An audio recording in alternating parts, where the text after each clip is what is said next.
Hello students, कैसे हैं आप लोग? My name is Pankaj Kushwaha and today we are going to discuss about quadratic equation. Quadratic equation class 10th का बहुत ही important chapter है, बहुत ही इंपॉर्टेंट टॉपिक है। तो आज हम इसके बारे में जानेंगे, पढ़ेंगे। हाँ, लेकिन इसके बारे में पढ़ने से पहले, सॉल्व करने से पहले उनको ये जानना बहुत ज़रूरी है कि क्वाड्रेटिक इक्वेशन का रियल लाइफ में क्या यूज़ है। क्या कुछ यूज़ भी है कि बस हम यूं ही बस सॉल्व करना है कुछ मैथ्स में तो बस इसलिए ये चैप्टर दे दिया गया है। हाँ, तो रियल लाइफ में बहुत ब्रॉड यूज़ है, बहुत बड़ा यूज़ है क्वाड्रेटिक इक्वेशंस का। जैसे फॉर एग्जांपल हमने देखा होगा कि बड़े बड़े ब्रिज देखे होंगे और बड़े बड़े ब्रिजों की ये खासियत रही होगी कि उधर ये ऐसा कुछ कर्व की तरह उनका डिज़ाइन ज़रूर बना होगा, है ना। रोड तो बिल्कुल सीधा गया होगा लेकिन ऊपर या नीचे तरफ हमने देखा होगा कि कर्व बना दिख रहा होगा हमें, है ना। तो ये कर्व बनाया कैसे गया, कैसे बन गया ये कर्व, है ना। कि ऐसा तो नहीं कि कोई बस चीज़ों को जोड़ा गया एक दूसरे से और ऐसे ऐसे करके पाइप्स को जोड़ा गया और बस कर्व को डिज़ाइन करके दे दिया गया, ऐसा नहीं है ना। प्रॉपर उसको शेप देने के लिए, प्रॉपर डिज़ाइन देने के लिए, प्रॉपर उसमें क्या बोलते कैपेबिलिटी देने के लिए, है ना, कितनी स्ट्रेंथ वो वियर कर सकता है, वो सारी चीज़ें कैसे आई उनमें, कैसे वो ब्रिज इतना हैवी बन पाया, इतना हैवी वेट वियर कर पा रहा है। तो वो सब का सब डिज़ाइन हो पाया किसकी मदद से, क्वाड्रेटिक इक्वेशंस की मदद से। हमने देखा होगा बैट्समैन, क्रिकेट बहुत लोग पसंद करते होंगे, हमने देखा बैट्समैन कोई बॉल को मारता है तो बॉल जो कैमरा वाले होते हैं वो बॉल को कुछ इस तरह से दिखाते हैं, इस तरह से पाथ में दिखाया जाता है ना, एक जगह से दूसरी जगह जाकर गिर रही होती है वो, उसका डिस्टेंस वगैरह सारी चीज़ें पता लगा लेते हैं, वो कितनी हाइट पर जाती है वो भी वो लोग पता लगा लेते हैं, है ना, पता लगा सकते हैं। और तो ये पाथ कैसे उनने ट्रेस कर पाया, कैसे हमको बॉल के वो डॉट डॉट डॉट करके ऐसे ट्रेस्ड पाथ वो दिखा देते हैं, कैसे हो पाया, ये सब क्वाड्रेटिक इक्वेशंस की मदद से ही हो पाता है। ओके, तो क्वाड्रेटिक इक्वेशन का बहुत इंपॉर्टेंट यूज़ है, बहुत ब्रॉड यूज़ है और बहुत ब्रॉड एप्लीकेशंस भी हैं। तो हम ऐसे ही इंपॉर्टेंट चैप्टर को आज पढ़ने वाले हैं, उसकी आज शुरुआत करने वाले हैं छोटी सी, और उनका ब्रॉड जो एप्लीकेशन है वो हम आगे देखेंगे, ठीक है, आगे की क्लासेस में देखेंगे, या फिज़िक्स के चैप्टर में, कुछ चैप्टर्स में उसका बहुत अच्छा इंटरेस्टिंग यूज़ होता है, ठीक है ना। तो आज ये हम इसको सीखेंगे। ओके, चलो, तो क्वाड्रेटिक इक्वेशन को स्टार्ट करने से पहले हमें जानना है कि क्वाड्रेटिक इक्वेशन दिखती कैसी है, उसका चेहरा कैसा होता है, फेस कैसा होता है उसका। तो कोई इक्वेशन अगर हमें ऐसी दिख गई इस फॉर्म में, ax² + bx + c = 0, तो ऐसी इक्वेशन कौन सी इक्वेशन कहलाती है, क्वाड्रेटिक इक्वेशन। अब क्यों इसको क्वाड्रेटिक इक्वेशन बोले हम, क्यों दूसरी इक्वेशन को क्वाड्रेटिक इक्वेशन ना बोले हम, तो इसके लिए हमें कुछ चीज़ें डिफ़ाइन करना, आइडेंटिफाई करना बहुत ज़्यादा ज़रूरी है। तो जैसे कि अगर हम पहले नज़र डालें इसके पावर्स के ऊपर, पहले वेरिएबल के ऊपर नज़र डालते हैं तो x वेरिएबल है, इधर भी x वेरिएबल है, मतलब ऑल ओवर पूरी इक्वेशन में एक ही वेरिएबल यूज़ किया गया है x। तो इसका मतलब ये है कि ये इक्वेशन ऐसी है जिसमें एक ही वेरिएबल है, यानी कि quadratic equation of one variable है ये, ठीक है। अब इसमें देखा x की पावर, पॉलिनॉमियल चैप्टर पे थोड़ा सा जाएं तो उधर पे हमने डिग्री वगैरह पढ़ा था, है ना, इक्वेशन की डिग्री, एक्सप्रेशंस की डिग्री, मतलब एक्सप्रेशन, एल्जेब्रिक एक्सप्रेशंस की डिग्री पढ़ा था। इधर पे वही क्वाड्रेटिक है, तो क्वाड्रेटिक अगर इस वाले पार्ट को देखेंगे तो ये पार्ट एक्चुअल में एक्सप्रेशन ही है, और पूरा ज्वाइन करके = और 0 लगा के इक्वेशन बनाया गया इसको, फिर हमने इक्वेशन भी नाम दे दिया हमने इसको, है ना। तो अगर इस पूरी इक्वेशन की अब बात करें, वेरिएबल के ऊपर पावर कितनी है, पावर 2 भी है, इसमें कुछ नहीं तो पावर 1 है, तो ऑल ओवर पावर 2 और 1 दोनों है, लेकिन हाईएस्ट पावर कितनी है, हाईएस्ट पावर देखेंगे तो हाईएस्ट पावर है 2।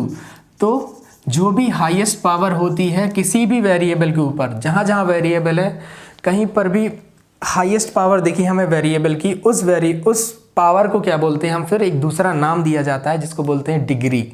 ओके, तो ऐसी इक्वेशन जिनमें एक वेरिएबल हो, ऑल ओवर एक वेरिएबल यूज़ किया गया हो, और उनकी पावर या दूसरा वर्ड उनकी डिग्री मैक्सिमम 1 हो, 2 हो, 2 से ज़्यादा ना हो, 2 से कम भी ना हो, ऐसी इक्वेशन को क्वाड्रेटिक इक्वेशंस बोला जाता है। ओके, तो ये तो हमने पढ़ा क्वाड्रेटिक इक्वेशन होती कैसी है। अब एक वर्ड इधर पे ये आया कि इधर ये क्वाड्रेटिक इक्वेशन 1 वेरिएबल है, तो क्या क्वाड्रेटिक इक्वेशन ऑफ 2 वेरिएबल नहीं हो सकती क्या? ज़रूर हो सकती है, क्योंकि क्वाड्रेटिक इक्वेशन का सिर्फ इतना सा कॉन्सेप्ट है कि वो इक्वेशन जिनमें डिग्री 2 होती है, उनको क्वाड्रेटिक इक्वेशन बोला जाता है। ओके, अब यहाँ ना तो ऐसा कहीं बोला गया कि एक वेरिएबल हो या दो हो या तीन हो, कितने भी हो सकते हैं भाई, डिग्री 2 चाहिए हमें बस, दैट्स इट, क्वाड्रेटिक इक्वेशन कहला जाएगी वो। ठीक है, ये क्वाड्रेटिक इक्वेशन। अब 2 वेरिएबल की भी क्वाड्रेटिक इक्वेशन हो सकती है, तो ऐसे ही कुछ दिख सकती है वो क्वाड्रेटिक इक्वेशन, ये 2 वेरिएबल की क्वाड्रेटिक इक्वेशन होगी। लेकिन हम इस पर डिस्कस नहीं करने वाले, हमारा जो चैप्टर है वो क्वाड्रेटिक इक्वेशन ऑफ 1 वेरिएबल पर बेस्ड है पूरा। 2 वेरिएबल को हमें जानने की ज़रूरत नहीं है अभी के लिए, हमें 2 वेरिएबल्स को नहीं जानना है। क्वाड्रेटिक इक्वेशन ऑफ 1 वेरिएबल हमें बहुत ध्यान से अभी पढ़ना है। ठीक है, पहले 1 पढ़ेंगे फिर बाद में 2 पर आएंगे। ओके, तो अब आते हैं क्वाड्रेटिक इक्वेशन के टाइप के ऊपर कि क्वाड्रेटिक इक्वेशन कितने टाइप की हो सकती हैं या कितने टाइप की होती हैं।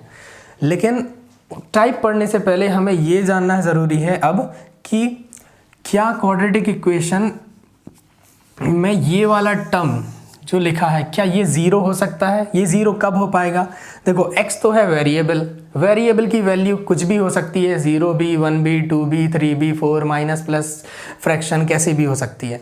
लेकिन ये कांस्टेंट है a, है ना, कांस्टेंट की वैल्यू हमेशा फिक्स होती है, कुछ वैल्यू फिक्स होगी उसकी। तो सपोज a की वैल्यू 1 है, अगर हम इधर 1 पुट कर देंगे तो इस सिर्फ ये वाला टर्म सिर्फ दिखेगा हमें x स्क्वायर, 2 पुट कर देंगे तो दिखेगा 2x स्क्वायर। लेकिन क्या हम अगर इधर 0 पुट कर देंगे तो ये कितना दिखेगा, क्या दिखेगा, ये सिर्फ 0 ही दिखेगा, क्योंकि 0 इंटू एक्स स्क्वायर 0 होगा। अगर ये वाला टर्म 0 हो गया तो बाकी क्या बचेगा हमारे पास, बाकी सिर्फ बचेगा bx plus c is equals to 0। तो अब अगर a की वैल्यू 0 हो गई तो बाकी जो इक्वेशन बची, क्या वो क्वाड्रेटिक इक्वेशन बची है क्या? नहीं, है ना, वो क्वाड्रेटिक इक्वेशन नहीं है क्योंकि इसकी डिग्री 2 है ही नहीं।